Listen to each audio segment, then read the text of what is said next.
반갑습니다. BNB 단과의 류익입니다.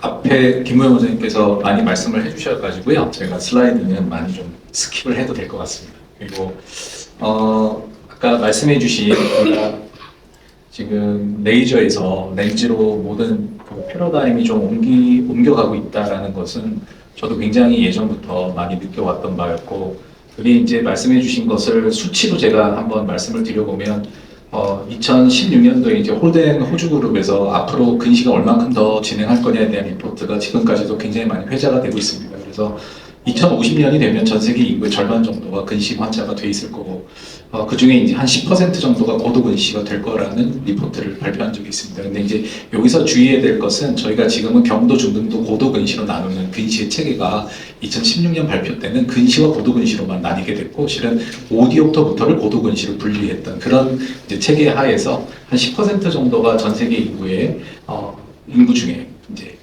고도 근시가 될 것이다.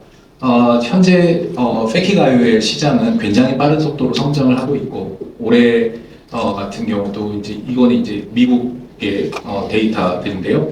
매년 한 10에서 15% 사이쯤 정도의 마켓 성장률을 보이고 있습니다. 근데 그건 2034년까지도 꾸준하게 성장할 거라고 다들 예측을 하고 있어요. 근데 여기 보시는 것처럼 한국과 일본, 중국처럼 고도 근시가 많은 나라에서는 확실히 이 성장 속도가 굉장히 빠르고, 이상하게 북미도 근시가 많아지고는 있지만 의사들의 성향의 문제인지 테크닉의 문제인지는 모르지만 어쨌거나 미국 의사들이 되게 열심히 렌즈 삽입술을 하고 싶은데도 성장률이 아직 저희를 쫓아오지는 못하고 있습니다. 당연히 남미 의사, 그다음에 유럽 선생님들도 굉장히 렌즈 삽입술에는 관심을 많이 갖고 계시고 빠르게 성장하고 있는 거고요. 저희 이제 병원에 조금 오래된 데이터긴 하지만 보시면 2022년에 벌써 6디옵터 이상의 환자분들은 거의 10분에 4분 정도는 렌즈 삽입술을 받았다라고 하는 이제 이 데이터고, 제가 2022년도에 하도 답답해가지고요, 환자들을 위한 책을 한 권을 썼던 적이 있습니다. 그래서 여기에 에필로그에 보면 내가 만약에 렌즈를 만들 수 있는 사람이 된다면 어떤 렌즈를 만들까라고 장황하게 한 3페이지에다가 걸쳐서 렌즈는 이랬으면 좋겠다라는 생각을 하고 있던 차, 고려해서 작년 봄에 이런 렌즈를 만들어서 허가를 받았어요 라고 찾아오시면서 이제 옳다구나 하고 제가 이제 작년 봄부터 렌즈를 쓰기 시작했습니다. 이건 뭐 다 설명을 해주셨으니까. 그리고 ICL, IPCL, 옵티플렉스, 글레이즈 김구현 선생님께서 너무 자세히 설명을 잘 해주셨는데, 실제로 아직은 0.25 스텝으로는 아니고 지금은 이제 만약 주문을 하신다면 반디옵터씩 ICL하고 비슷하게 이제 주문이 들어가고, 그리고 옵틱 사이즈가 지금 6.2라서 이게 ICL보다는 그래도 크다라고 우리가 하는데, 실은 IPCL을 저도 이제 왕왕 쓰지만 이게 진짜 6.6mm인가? 라는 이제 물음표가 좀 붙긴 붙습니다. 근데 어쨌거나 제조사에서는 6.6이라고 주장하니까 일단 그렇게는 제가 알고 그렇게 쓰고 있었고, 뭐 IPCL을 장황하게 설명하고 싶은 생각은 없었지만 어쨌거나 원시 렌즈가 중앙에 홀이 있는 유일한 렌즈이기 때문에 실은 원시 환자에 대한 레이저 코렉션 대신 이제 전방 깊이가 허락이 된다면 렌즈 삽입술을 하는 경우에는 저는 IPCL을 쓰고 있고, 지금은 ICL과 KPL을 주도적으로 쓰고 있습니다. 그래서 이 캘큘레이터도 이제 넘어가는데, 이제 요거는 이렇게 넣으시면 제가 보니까 요 펜타캠을 넣을 수 있는 것도 만들어 놓으셨더라고요. 그래서 펜타캠 값으로, 그러니까 기본적인 값으로도 캘큘레이션을 하실 수가 있고, 내가 펜타캠이 있다면 펜타캠으로도 캘큘레이션을 할 수 있고, 아까 본부장께서 설명하신 대로 카시아2를 넣고 또 넣어서 이제 뎁스가 3단계라고 보시면 되겠습니다. 그래서 3단계를 다 넣으면 조금 더 정확하게 아마 될 것 같고, 2단계를 넣으면 이렇게 된다. 그래서 사이즈를 적정하게 이제 도수와 고르실 수 있다. 이제 이렇게 보고요. 제가 그래도 오늘 오면서 이 이제 자료들이 준비될 때는 아주 옛날에 준비를 한 거라서 우리는 몇 개를 했나 이제 해서, 그러니까 어제까지 해서 정확하게 한 250 케이스 정도를 했더라고요. 그래서 250 케이스 중에 다행히 아직까지는 익스체인지나 리포지션의 케이스가 없었기 때문에 굉장히 만족하고 잘 쓰고 있는데, 뭐 이제 시간이 지나면 당연히 0%라는 건 없기 때문에 우리가 또 맞닥뜨려야 되는 문제도 있을 거라고는 생각은 합니다. 그래서 초반에 30안을 가지고 저희가 데이터를 돌려봤고요. 32세 전후에 8디옵터 정도의 스페리컬 이퀴벌런트가 있는 시력을 0.1 정도 보고 계시는 환자분들을 보는데요. 실은 카시아2에서 저희가 보는 가장 중요한 지표들이 몇 가지가 있는데, 일단은 기본적으로 클리어 렌즈 라이즈라고 하는 CLR이라고 하는 지표를 굉장히 중요하게 봅니다. 이게 앵글에서 앵글까지 그은 가상의 선 대비 내가 가지고 있는 수정체가 얼마나 위로 아래로 이렇게 포지션되어 있느냐에 대한 위치거든요. 그러니까 KPL이 들어가게 되는 공간은 술쿠스라고 하는 고정된 공간인데, CLR이 양액값으로 많이 올라온 분들은 어쩔 수 없이 볼팅이 낮을 수밖에 없을 것이고, CLR이 음액값으로 굉장히 아래쪽으로 많이 떨어져 있는 사람은 내가 정말 작은 렌즈를 넣더라도 실은 굉장히 큰 볼팅 값을 갖게 되기 때문에 CLR을 보면서 사이즈를 결정하는 것이 중요하겠고, 그래서 지금은 250에서 750의 아이디어란 볼팅보다는 실제로 챔버 앵글 값을 어떻게 지키면서 렌즈 삽입을 하느냐가 조금 더 트렌디한 화두라고 생각하시면 될 것 같습니다. 그래서 볼팅이 아무리 낮아도 실은 터치가 되지 않는다, 앵글이 살아있다, 로테이션이 없다, 그럼 오케이. 볼팅이 높다 하더라도 실은 앵글이 살아있다, 그러면 그것도 오케이. 환자가 증상이 없다는 전제하에요.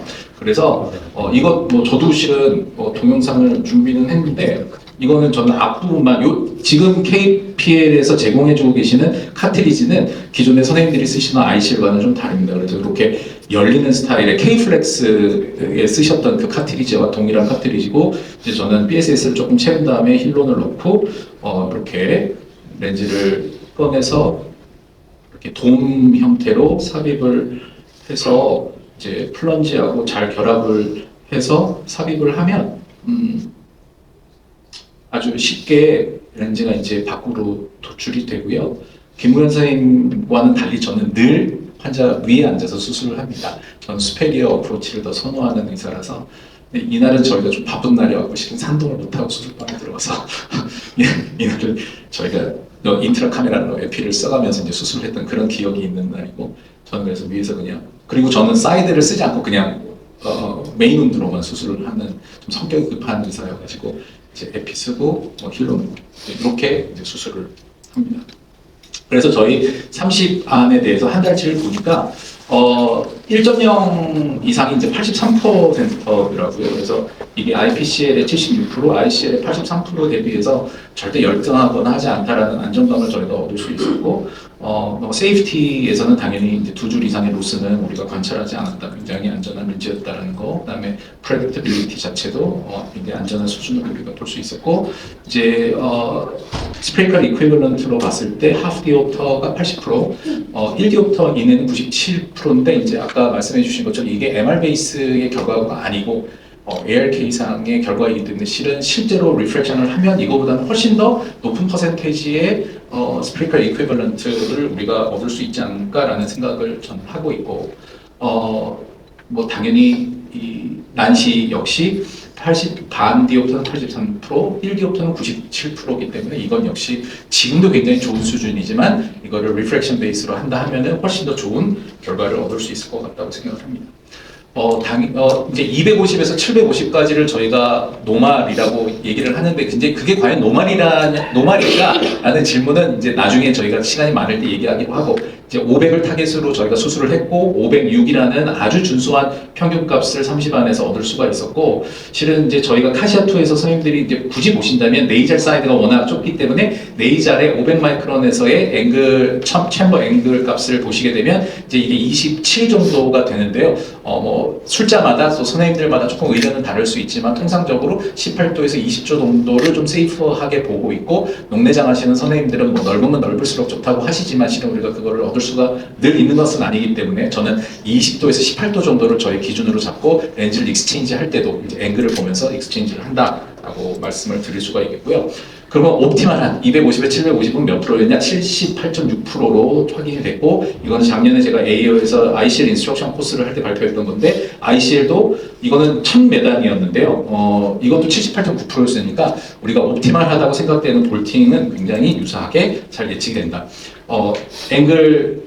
챔버 앵글, 그 다음에 챔버의 아이리스 컨투어에서 500마이크론 상황에서의 코니아 엔도텔리움과의 거리는 이렇게 굉장히 비례해서 내려오는 아주 한두 케이스 이렇게 좀 튀는 것을 제외하고는 굉장히 정비례하는 방향으로 앵글이 감소한다는 것을 볼 수가 있고, 뭐 템포랄은 원래 넓은 곳이기 때문에 실은 저희가 그렇게 크게는 신경을 안 쓰고요. 저희는 한 달째 이제 오카스 HD 애널라이저를 찍어보고 옵티컬 퀄리티도 한번 좀 해보자 이제 했고, OSI는 0.98이니까 뭐 1 미만이면 완전 노멀아이라고 우리가 본다 그러면 MTF나 스테레오 레이시오 모두 다 굉장히 만족스러운 아주 클리어한 결과를 얻을 수 있었습니다.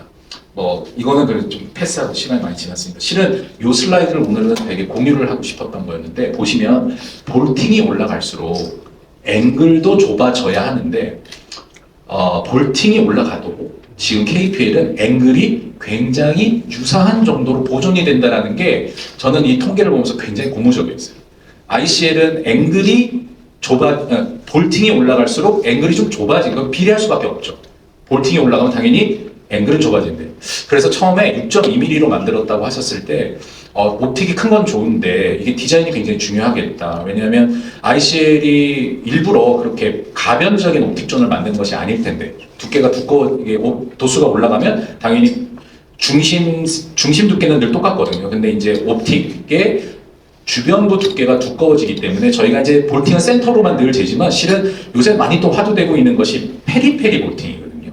그래서 미드 페리페리의 볼팅이 얼만큼 크리스탈 렌즈에 가까워지는 아니냐. 이제 그게 결국은 저는 앵글 값과 연관이 돼 있다고 생각이 되기 때문에 이게 옵틱 존이 커지면 이거 조금 마이너스인 요소가 아닐까라고 생각을 했다가 이 결과를 보고 나서 디자인도 굉장히 이것이 잘 만들어졌다라는 것을 간접적으로 이제 저희가 알게 됐던. 그래서 앵글이 볼팅이 커진다고 앵글이 더 좁아지는 것은 아니었다. 그래서 좀 안심하고, 실은 이거는 프랙티컬하게는 내가 물음표가 붙을 때는 좀 큰 렌즈를 넣어도 실은 상관이 없다라는 얘기가 좀 되기도 합니다. 인비트윈 사이즈일 때 크게 가도 앵글에 손상이 별로 없겠구나, 앵글이 별로 안 줄겠구나, 이런 얘기가 있어서요. 이제 요게 실은 오늘 좀 말씀드리고 싶었던 자랑이었고, 나머지는 아주 좋은 렌즈였다. 그 다음에 지금 신뢰가 있고 환자분께도 자신 있게 잘 권할 수 있고, 이제 옵틱이 6.2라는 거, 다만 이제 10% 정도의 얇은 렌즈이지만 이제 대다수의 원장님들께서 오해하고 계신 것이 이제 아크릴릭 렌즈들이 더 두껍다, 무겁다라고 생각은 하시는데, 그것이 실제로 두꺼운 것은 아니고 아무래도 콜라머보다는 조금 더 리지드하기 때문에 눈 속에서 매뉴버링 하시기가 좀 더 불편하니까 두껍다고 착각을 하시는 것 뿐이지, 실제 두께는 콜라머보다는 한 10% 정도 지금 KPL이 얇기 때문에 처음부터 KPL을 시작하신 분은 없을 거라고 아까 김무현 선생님 말씀하신 것처럼, 그러면 이제 ICL로 어느 정도 손을 좀 풀고 이제 KPL로 이제 수술을 하시면 아주 안정적으로 좋은 결과를 얻으실 수 있지 않을까라고 생각이 됩니다. 그래서 요거는 조금 더 장기적으로 다른 나머지 선생님들도 하시겠지만 이제 스페큘라를 통한 엔도셀리알 셀의 변화, 그 다음에 롱텀한 스테빌리티, 그 다음에 이제 아크릴 재질이 갖고 있는 콜라머와의 디퍼런스를 통해서 우리가 롱텀하게 이제 어떠한 변화가 있는지 없는지를 좀 꾸준하게 봐가는 것이 우리가 앞으로 해야 될 일이라고는 생각이 듭니다. 감사합니다.